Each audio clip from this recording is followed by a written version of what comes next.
Hi, everyone. First and foremost, happy Thursday, and thank you for joining me for this month's Accelerate series webinar, which is going to be on leveraging signals throughout the client life cycle.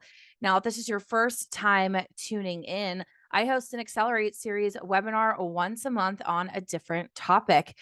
We always record the session, and I usually send out the recording probably between an hour to 2 hours post the session's once we conclude. And the reason for that is I have to wait for the recording to render, and then I get the emails all squared up, and then I'll get that sent out. So if you're wondering when am I going to be able to get this recording, you'll have it by end of day sometime today, probably an hour or two after our session concludes. So depending on your time zone, I'll just say anywhere from 60 to 120 minutes. Okay.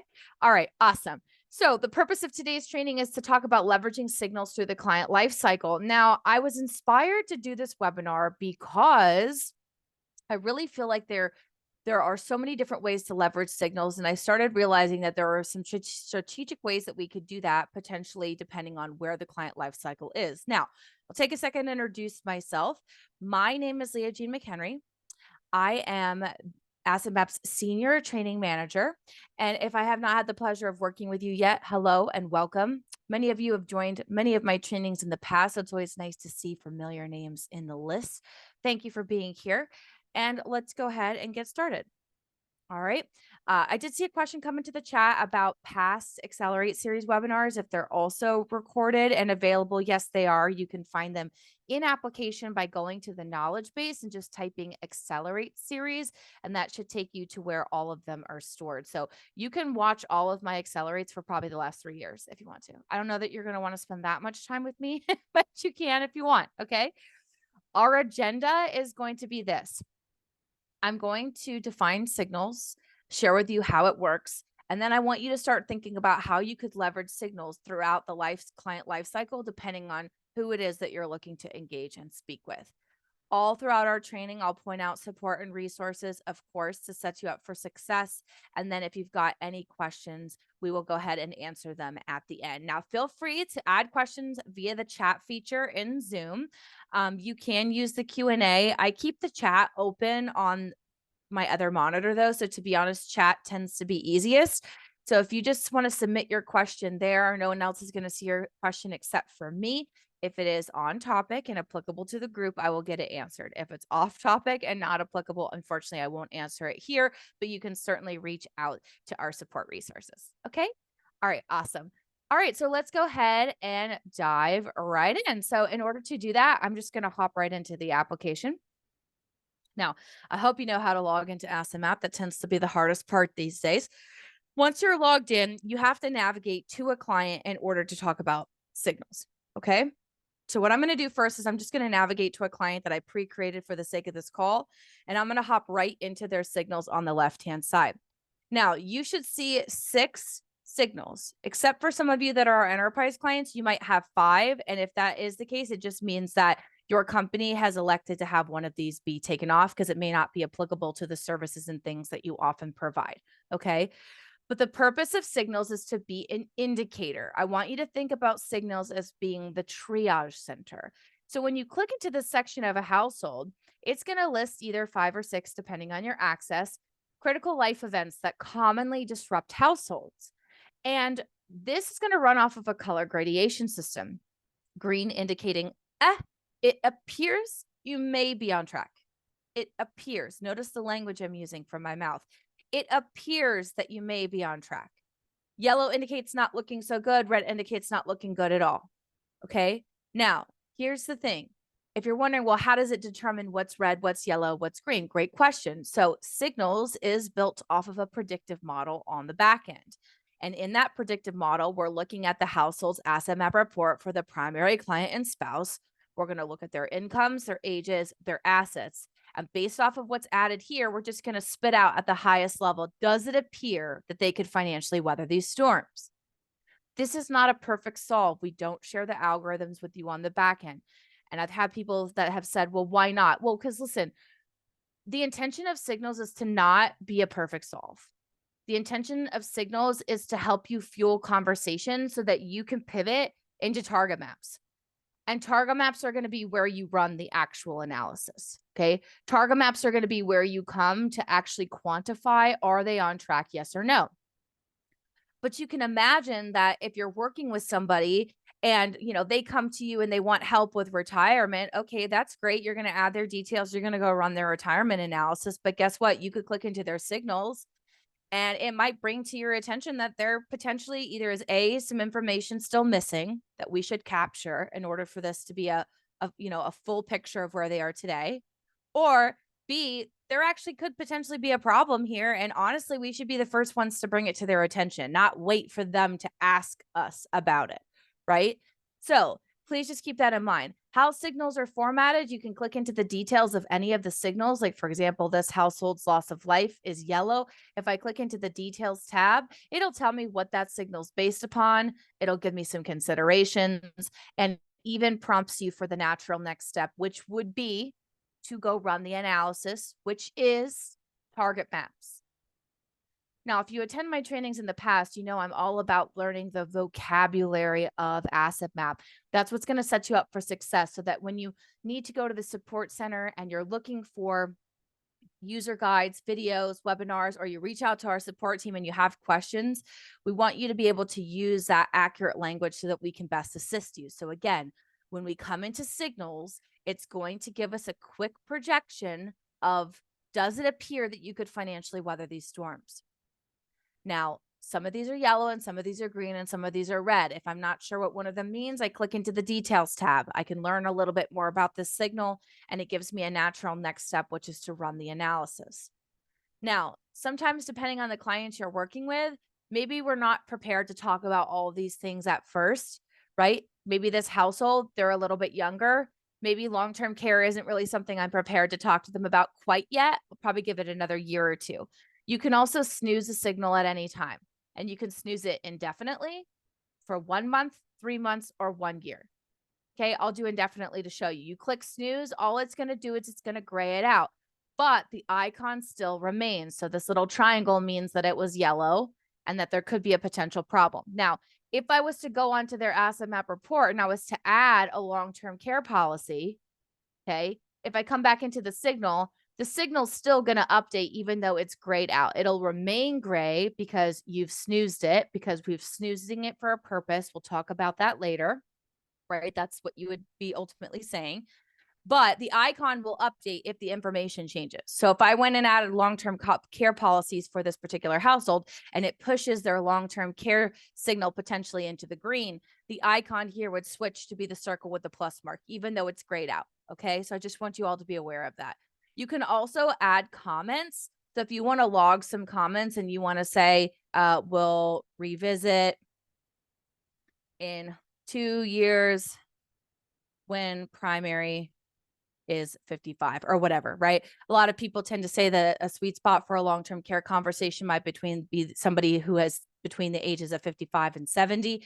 Some of you might feel differently about that. That's perfectly fine. I'm not here to tell you, which is correct. But for example, if that's something that the reason why I snooze this is because I want to revisit this when the person's a little bit older, I could log that as a note. Okay.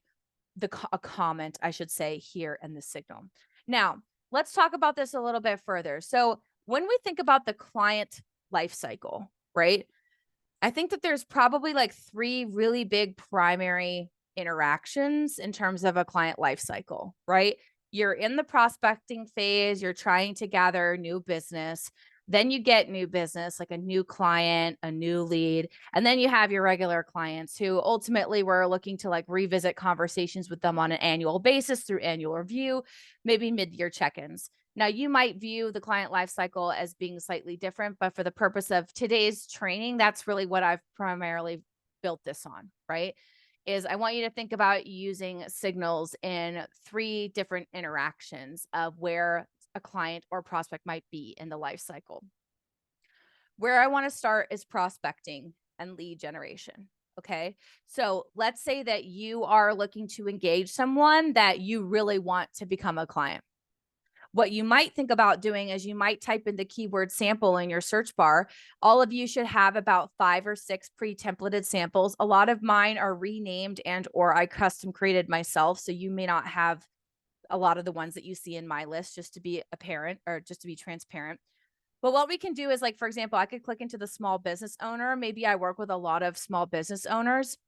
I can click right into their asset map report and I could just verify at look at these different tiles, and I could adjust them if I want to make them a little bit more applicable to the type of client that I'm looking to get. So you can take our sample clients so that you can show an example to somebody whom you would like to come on board as a client.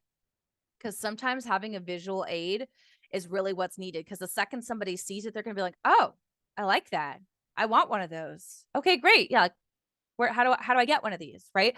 So when we think about leveraging a sample client with prospects, I would say that you might want to produce an asset map report. And like I said, if you don't like the names of the sample clients, if you don't like their age, you don't like what their jobs are listed, you can click into any of these and you can override it. You can't switch it back once you like change things, but I would say take a sample and get to know it really well and adjust it to be applicable. If you look at one of our pre-built ones and you're like, you know what, that looks fine, great. Here's what I'm going to recommend that you would do though. I would recommend that not only in the report that you generate, you include an asset map report. I would also include signals. And the reason is this. The reason is you can show them, like, listen, every single person I work with, I start with first building a map of where they are today. This is vital for your estate. Every estate needs to have a consolidation of kind of everything that they have. And this map is going to be just that. It's also going to allow me to do the best planning possible for you because I'm going to know your base case. And remember, even if someone's only coming to you to ask for advice on an investment, or maybe someone's coming to you to just get some help with insurance, remember, you say, listen, we need to get the full understanding of where you are today, everything. Not because we're going to manage all these other things or because we're going to provide advice on some of those things, but rather this should be a financial picture of where you are today so that you can save this for your estate. And to be honest, regardless, we need to know the full picture to properly advise for even just a piece of what it is that you're asking us to do. So in my demonstration to a prospect, what I would have done prior is I would have come in here and I would have taken the sample client. I would have opened my menu on the left. I would have gone into reports.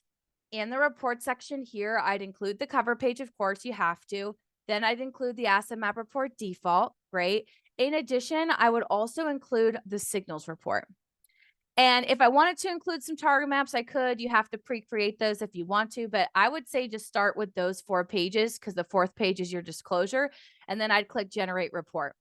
Now, in a second, I'm going to download this on my computer and I'm going to open it up for you. And you can imagine that if you're going to go meet a prospect for coffee, like just to have a preliminary conversation, how powerful would it be for you to have this printed off in a little binder or, stapled up real nice or whatever the case is. And you could say, listen, I brought you a sample of what I do for every single person I work with, regardless of what I end up doing for them. The first thing I do is I build them a map of where they are today. This way, I for sure know where they are and I can do the best planning possible for them. In addition, this is vital for their estate. So that if God forbid something was to happen to anyone, your family at least has a general idea of what's there.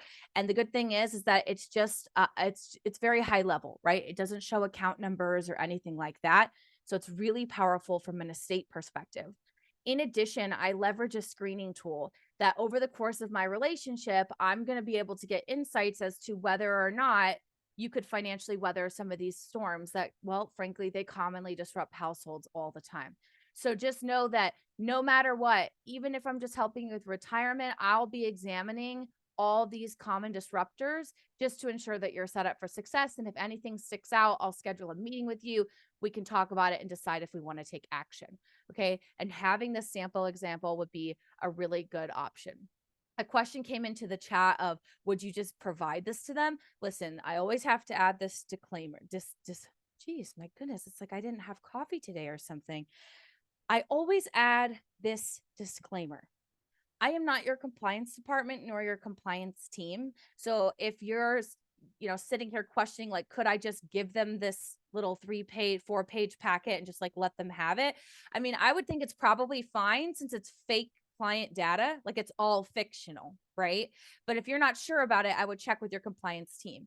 And if they're like, well, you can show it to them, but you can't like let them take that home, that's where you could leverage the question of, listen, if you want one of these, I could build you one. All I'll need you to do is I'm going to send you a link later today, and it'll be a quick digital fact finder and you can fill it out.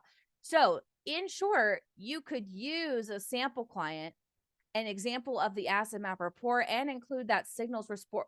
And the reason I encourage you to include the signals report early on is you're kind of setting the standard that over the course of your relationship, you're going to use that tool to help them. Right? So that if you reach out of nowhere to say, listen, I was looking at the screening tool and it let me know that a loss of life could be a problem, they're not going to be like, well, I don't even know what you're referencing. It's okay if they don't know what you're referencing because you'll show them. But from a prospecting perspective, especially if you're looking to engage folks, having a sample example is really key. And just know that that's going to be a really great option there for you. Okay. So that's going to be great for prospecting. Now, a natural next step once you show a sample example is that you're going to want to onboard the person into AssetMap. Now, the purpose of today's training is to not talk about discovery, but I just want to remind the group that if you have a lead or a prospect where you know no information or little to no information, pairing a sample report with fictional client data and then showing it to them. And if they're like, oh yeah, I want one of these, your natural next step should be coming into add household, clicking into discovery. You should type that person's name here and you should create an outbound link and take that unique link and send it off to that person in a follow-up email. Okay. When they click on the link from their email, it'll take them to a page that looks like this. It's going to be pre-branded with their name on it. It's going to be a great extension of you. And then you could go through the series of questions. Okay. All right, a great question came into the chat of what's the difference between signals and the fire drill page? Great question. So now let's actually move into that conversation. We're going to move into the next piece of a client lifecycle, which is when you have a new client. Okay, so let's pretend that I sent somebody through that discovery fact finder. I showed them a sample example of a map and the signals report. They said, this sounds great. I would love a map.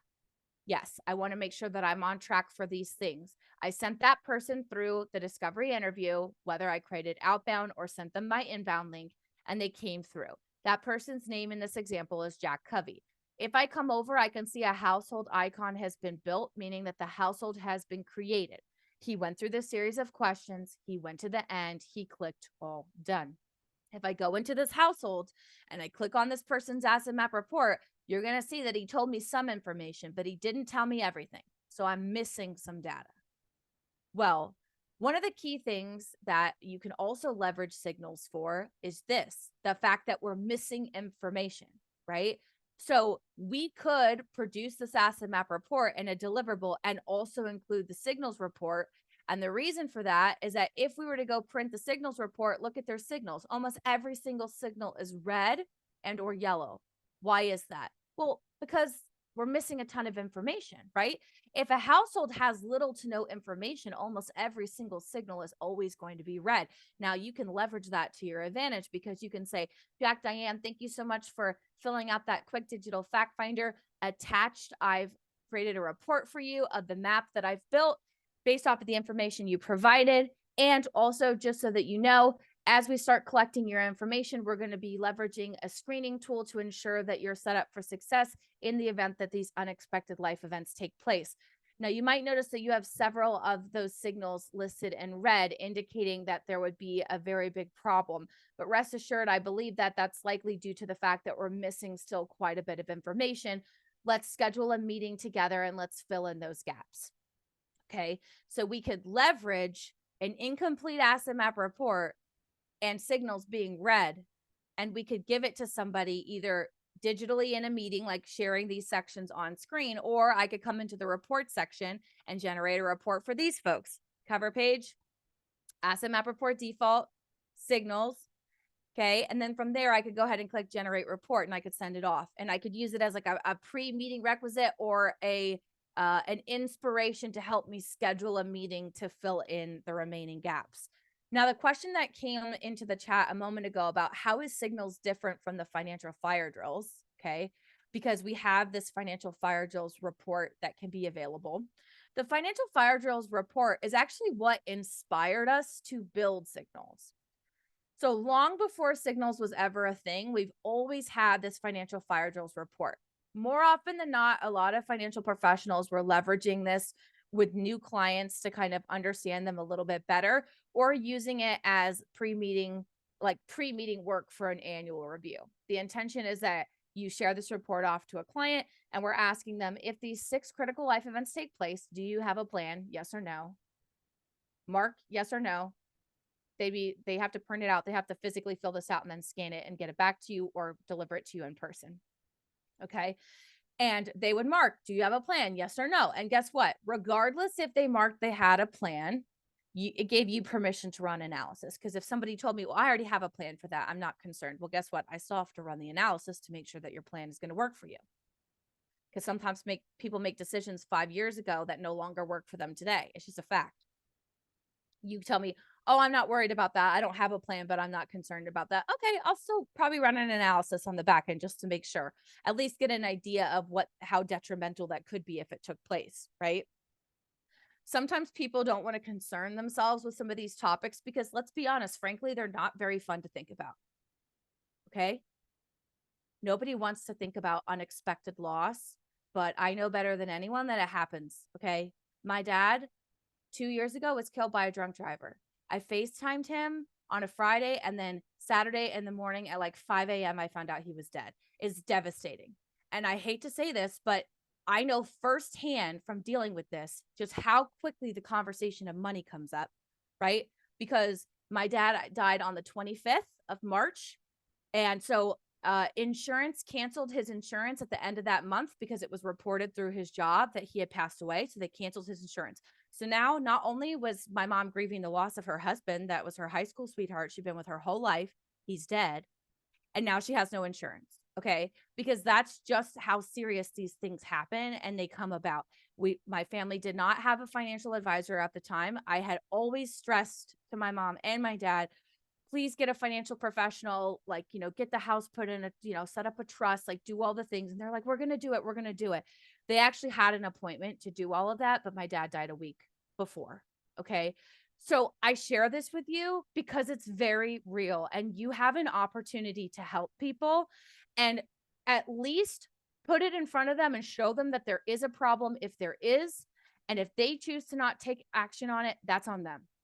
But you're at least doing your due diligence to say, listen, I know it's not fun to think about this, but we need to have the conversation. So you can still leverage the Financial Fire Drills report. However, we took this concept and we're like, wouldn't it be nice if we just built something in app where we have a predictive model on the back end that advisors could come into a household, click right into their signals and use this as the triage center, right? Bring to my attention if there's anything immediate that I should look into a little bit deeper. And that is what we have built here with Signals. So you can absolutely still leverage both together because they're separate. Signals has the predictive model built into the back end. What feeds Signals comes from the asset map report versus that Financial Fire Drills report is just something that you could print off and have them fill out.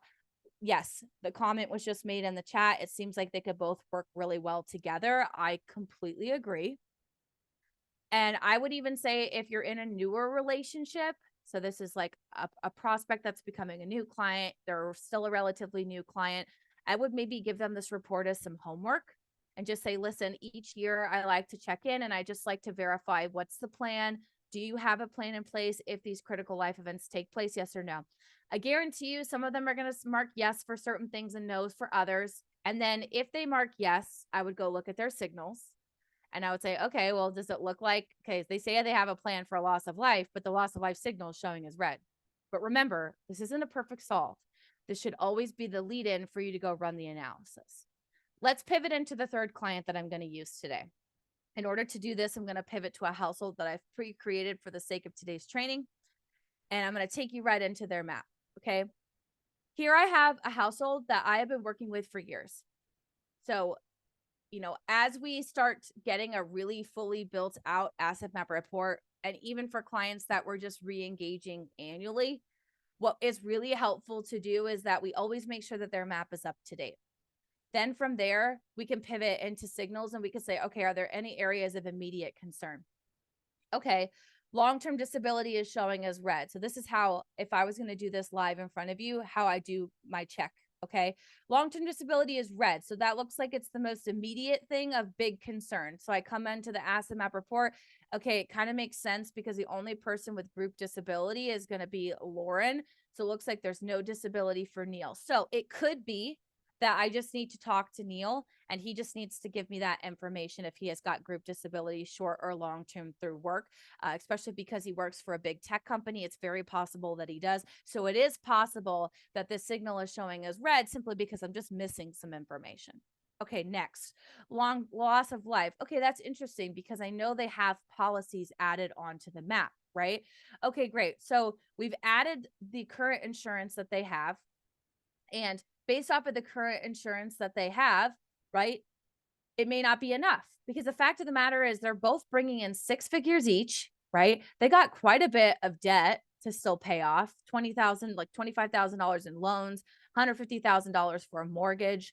Up top, you can see that they have a dependent. They're already taking care of Neil's mother, right? So there would be an extreme loss here if somebody prematurely passed away today, because if Neil died today at 41 years old, if he died today at 41 years old, well, that would be $100,000 that Lauren wouldn't be able to count on for what? If we did income replacement till 65, what does that put us at? 24 years?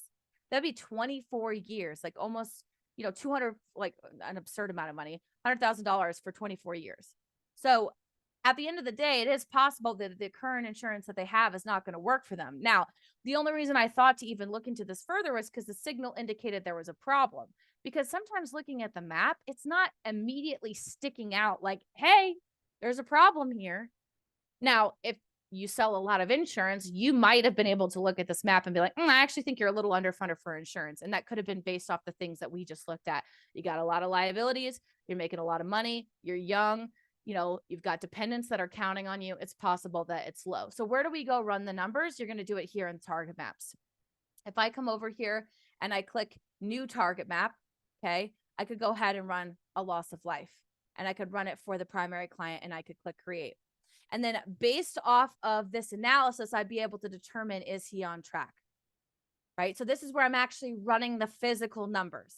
Okay. Now, really quickly, I'm going to click back to the asset map report and I want to show you that this is how you can add a recommended life insurance policy. So when it comes to target maps, you can add custom cash flows and custom assets when you're trying to illustrate like a solve, like you're trying to show like this is what I would recommend that you do in order to solve. But insurance is one of the few instruments that if you're going to put something proposed, you would actually have to put it here on their map.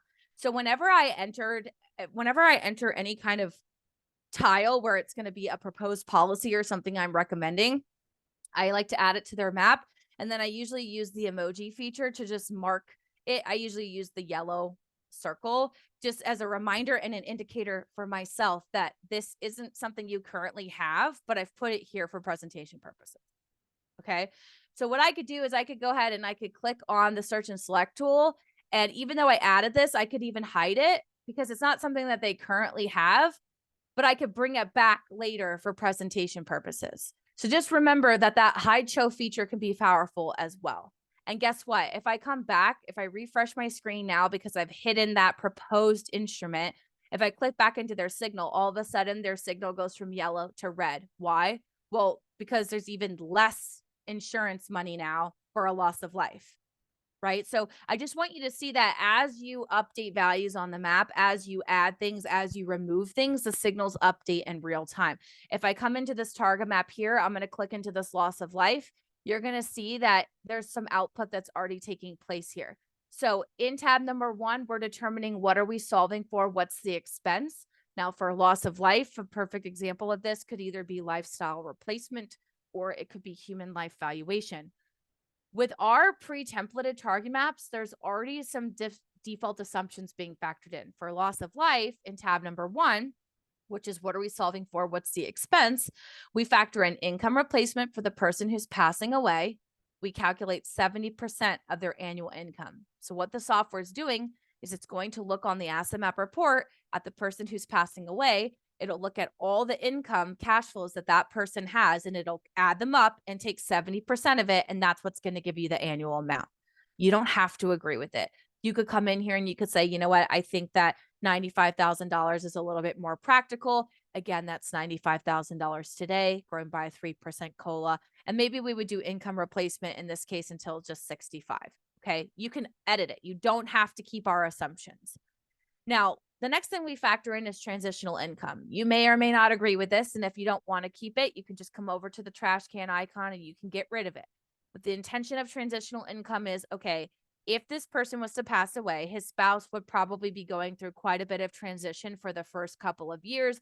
There might be several expenses that pop up, unexpected things where we need to have a little bit of extra cushion to get by. Sometimes the death benefit doesn't pay out in a timely manner or whatever the case may be. So just know that that's ultimately what that is.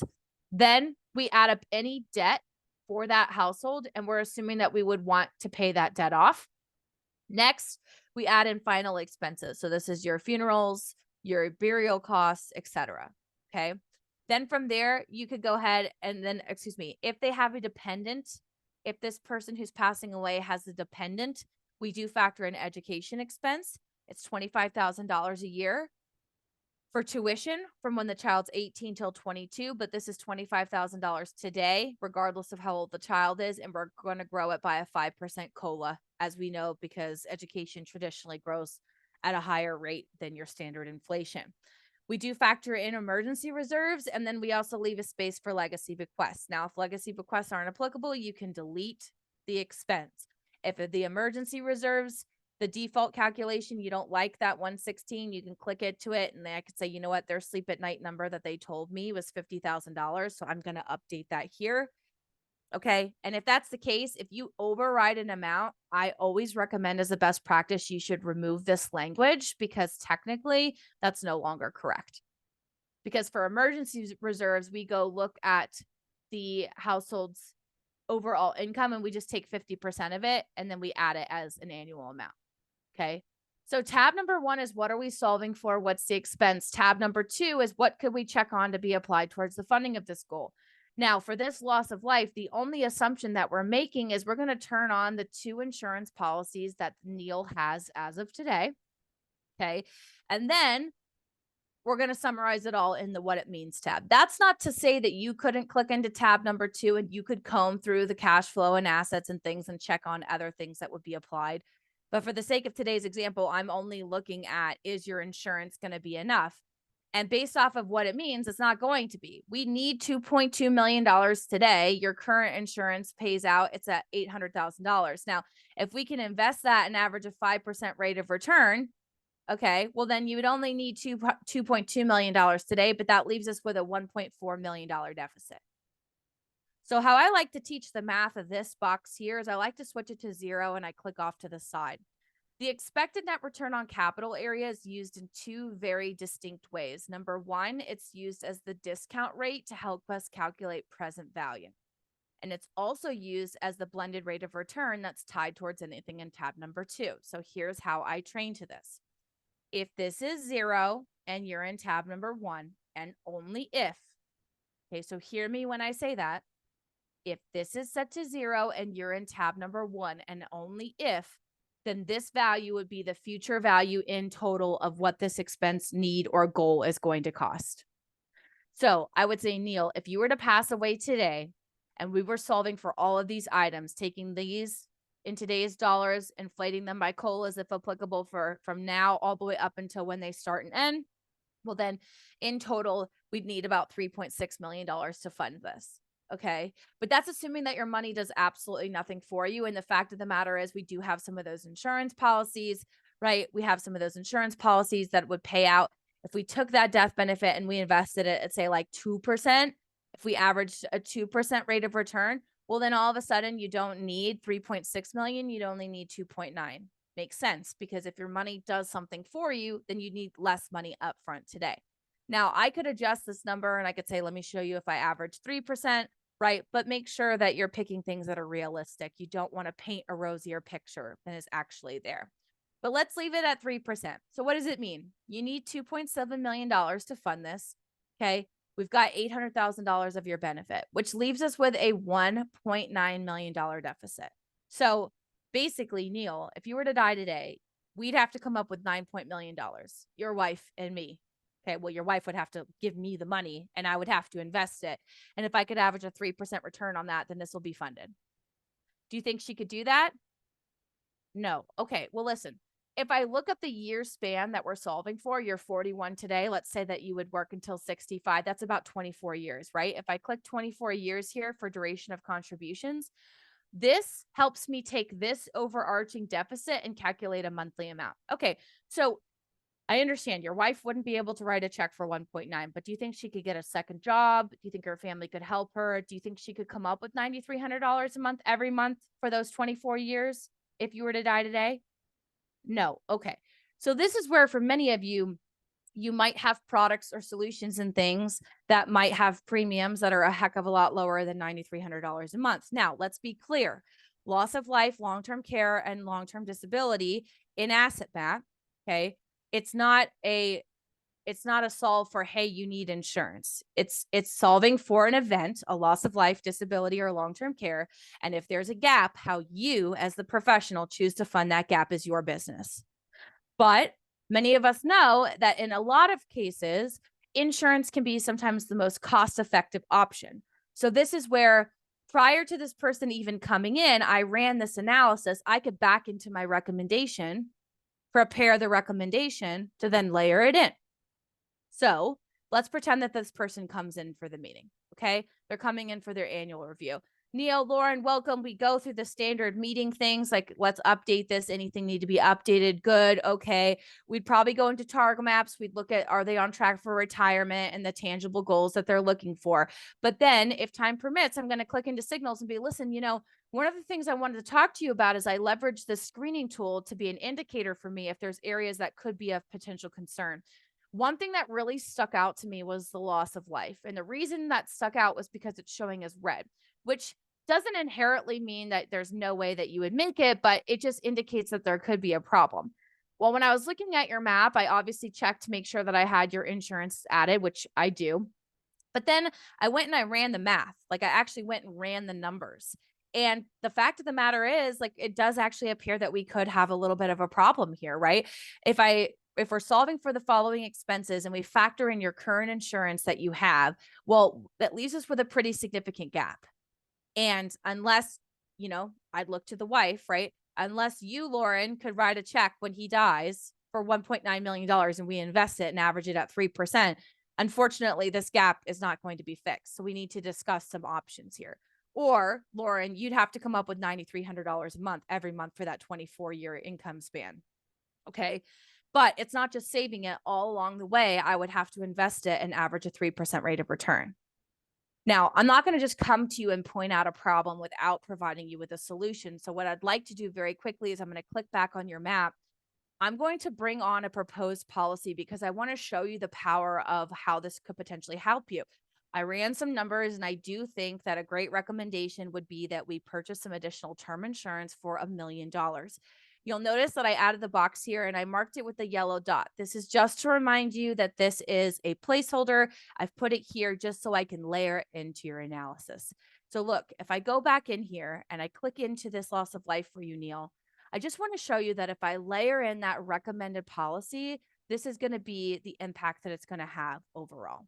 All right. And then in real time for all of you on today's training, you'd be able to layer in the recommendation. Now, I used insurance as an example today simply because insurance is the one section where in tab number 2 under cash flow sources in that target map, you could add a custom cash flow source to showcase a recommendation or illustration. You could also add a custom asset. However, we don't have an add a custom insurance. So I wanted to use that as an example. Now, again, even this insurance policy that I just recommended, it doesn't get them all the way there, right? So if you were going to actually present this, you'd want to do a little bit of work beforehand, make sure that you're comfortable with the math, the numbers, and then you can feel free to present it. But you can see how even when you have folks that are retired, even when you've been working with people for years, every single annual review, you should be looking at their signals and their target maps and checking in. And you know what? If Tom and Diane Smith, every time you talk to them about, long-term disability, they just don't seem to care about it. Okay, fine. I can snooze it for a couple months, but guess what? At the next annual review, I'm still going to bring it back up again. because I'm going to continue to do my due diligence so that, God forbid, if a long-term disability event takes place and their family falls into some, potential hardship and their adult children come knocking on my door, I can say, well, I've continued to revisit this. I showed them how detrimental that could be. They chose to not take action. One of the things I also want to remind everybody here today is that green doesn't necessarily mean that they'd be okay. Okay. This isn't the Monte Carlo simulation. And what I want to be very clear with, especially with long-term care, is pretty much every single household's long-term care is going to be green if on their asset map report, they have like a decent amount of non-retirement accounts. Okay. If they have a decent amount of non-retirement accounts, then it just thinks, oh, yeah, well, you potentially could maybe self-fund it. That doesn't mean that we would agree with that, nor would we recommend that. So just because something's green doesn't mean you're just going to be like, it's fine, moving on. No. Over the course of your relationship, you're going to want to address each and every one of these things. Now, for many of you starting out in this business or been in it for decades, you're likely already doing this. Okay. So for a lot of the people that you've been working with for years, you're going to go into their signals and it's probably not going to tell you anything that you don't already know, but it might. And couldn't you imagine that how important that would be for that to be brought to your attention so that you could go run those numbers?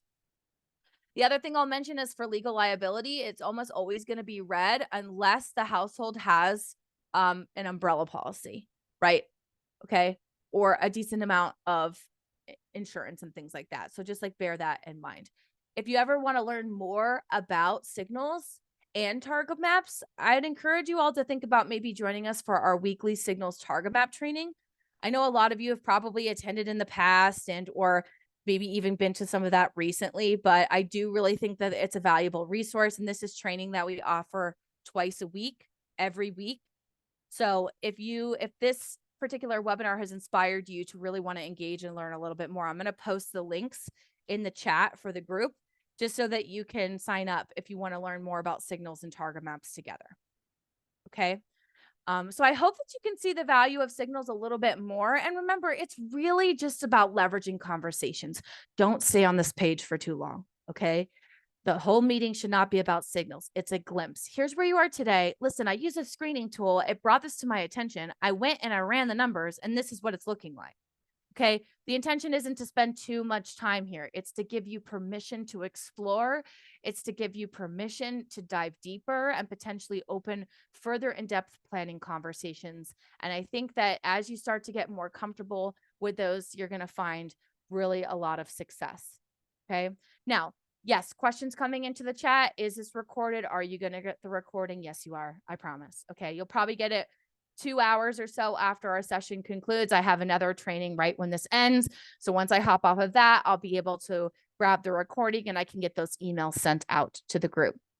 Now, let's talk about some next steps. But actually, before I do that, I would love to ask the group, do you love Asset Map? I'm going to launch a poll on the screen and I want to hear from you. Okay. If you love Asset Map, would you potentially be willing to leave us an honest review? And if the answer is yes, okay, I'm going to follow up with you in an email.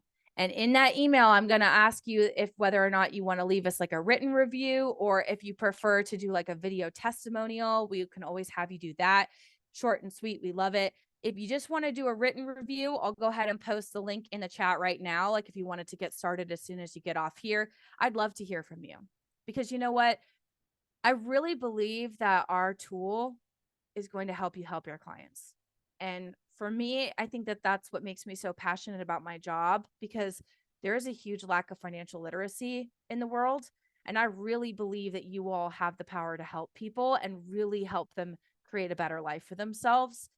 Just, at least knowing where their money's at and what they should be doing and what they shouldn't. I mean, that right there, I think that financial wellness is equally as important as your physical wellness, right? Obviously, being physically healthy is probably the most important, but next after that, it's managing your money well and trusting the right people to do it. And I'd like to believe that all of you that are on today's call believe that as well. So thank you for what you do.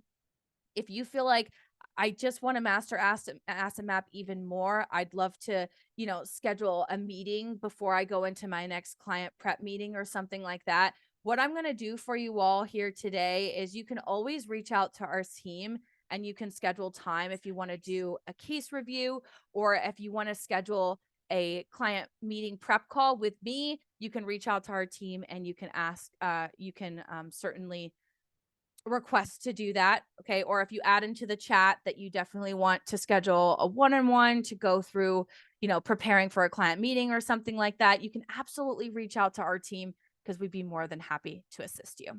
Okay. Last couple things as we wrap up. Please always stay tuned for what we have coming next.